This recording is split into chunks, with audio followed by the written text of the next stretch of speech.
Counties in California received 167,740 calls for suspected child abuse just from April through August 2019. California businesses with any contact with minors have new legal requirements they must maintain to remain compliant and protect employees. Employers that fail to meet these new guidelines face penalties and even prison time. Assembly Bill 1963 took effect January 1, 2021, so businesses subject to AB 1963 are required to begin this training now.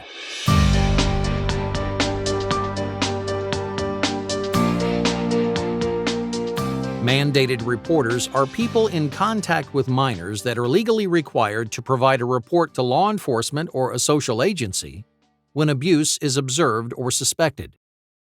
Failure to report this specified conduct is a crime.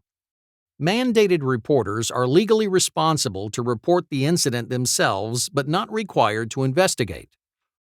All persons who report child abuse or neglect may remain anonymous except a mandated reporter. Mandated reporters must provide their names but will receive immunity from civil liability. Assembly Bill 1963 modifies and expands the list of mandated reporters to the existing law, the Child Abuse and Neglect Reporting Act.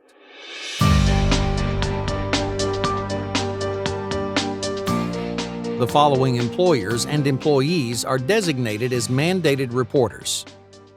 Human resource employees of businesses that have 5 or more employees that also employ minors. Frontline supervisors for businesses with 5 or more employees that have direct contact with minors are mandated reporters for sexual abuse only. Employees of a private or public school, including teachers, teachers' aides or assistants, and administrators of a post-secondary educational institution in contact with minors. Employees of county or state offices of education who have regular contact with children while performing their work. State diagnostic centers and special schools that are managed by the State Department of Education and charter schools.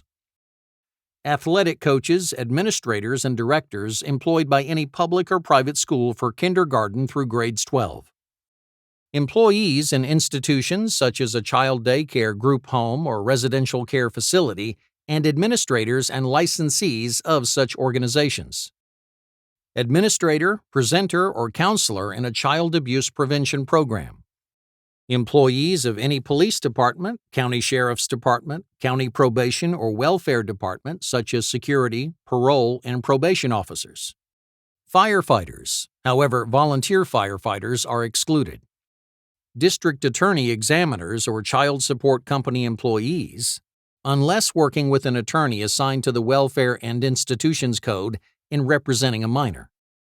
Workers in the medical field such as a surgeon, dentist, resident, intern, chiropractor, licensed nurse, dental hygienist, paramedic, or optometrist. Public health employees who treat minors for venereal disease or other conditions. A coroner, medical examiner, or anyone who performs autopsies.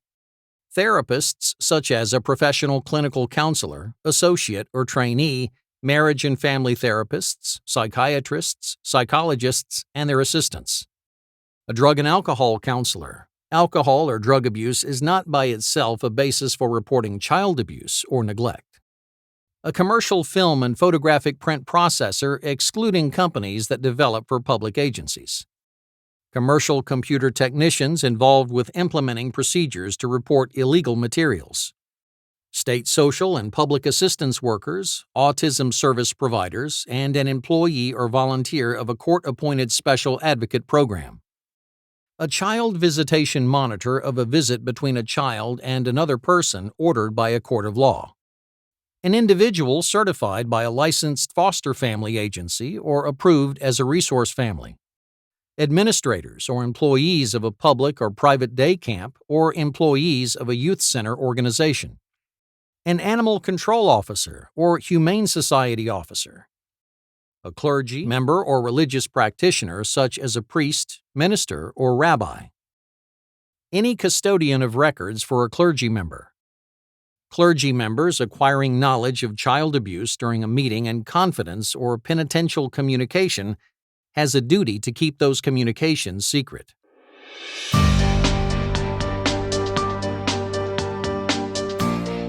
Identification of warning signs is crucial in interpreting abuse. These range in clues from the parent or caregiver, their home environment, physical evidence of abuse, and behaviors of the child. Clues from the parent can include descriptions of implements to discipline the child, indifference to the child, and an inability to provide a safe environment. Environmental indicators may be descriptions of unsanitary conditions at home and dangerous conditions, such as faulty home electrical wiring. Physical injuries can include visible unexplained bruises, burns, a black eye, swollen lips, or fractures. Behavioral signs from the child that may be the result of abuse can include self-imposed isolation, destructiveness, putting themselves down, and being verbally abusive, dirty, or unkempt. These cues are not guarantees of abuse. The organization needs to be aware of these situations to make proper inquiries to attain more information. Mandated reporters are not required to investigate or collect information for proof. Only a designee by the county or child protective agency may perform an investigation.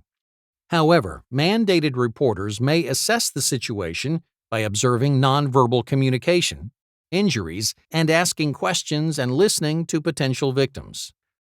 Encourage those you suspect of being abused to trust you with any concerns. Breed an environment of trust and inclusion to encourage sharing. Examples of incidents a mandated reporter must report include physical abuse, sexual abuse, willful cruelty, unlawful corporal punishment, neglect. Incidents do not include public fighting between minors, reasonable and necessary force by a police officer, a homeless child or unaccompanied youth, reasonable age-appropriate spanking without risk or injury to the child.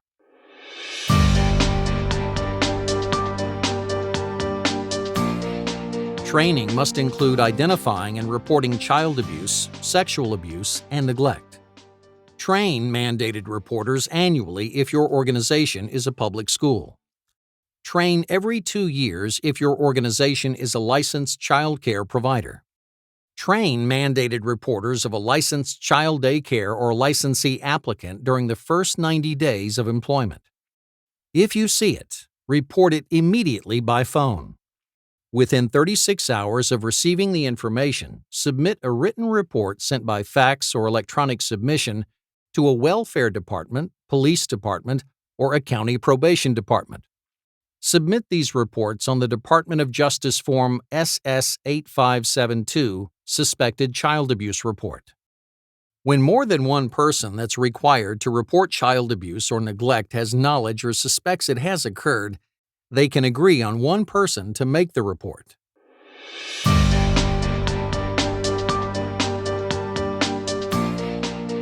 Mandated reporters failing to report known or suspected child abuse or neglect can receive up to 6 months in county jail, a fine of $1,000, or both. Mandated reporters who intentionally conceal his or her failure to report an occurrence discovered to be child abuse or neglect is considered to be in violation of a continuing offense.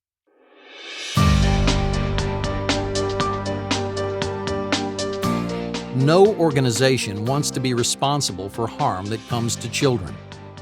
With the proper training, the company can put in place a protocol to make their work environment a respectful place for minors and all employees.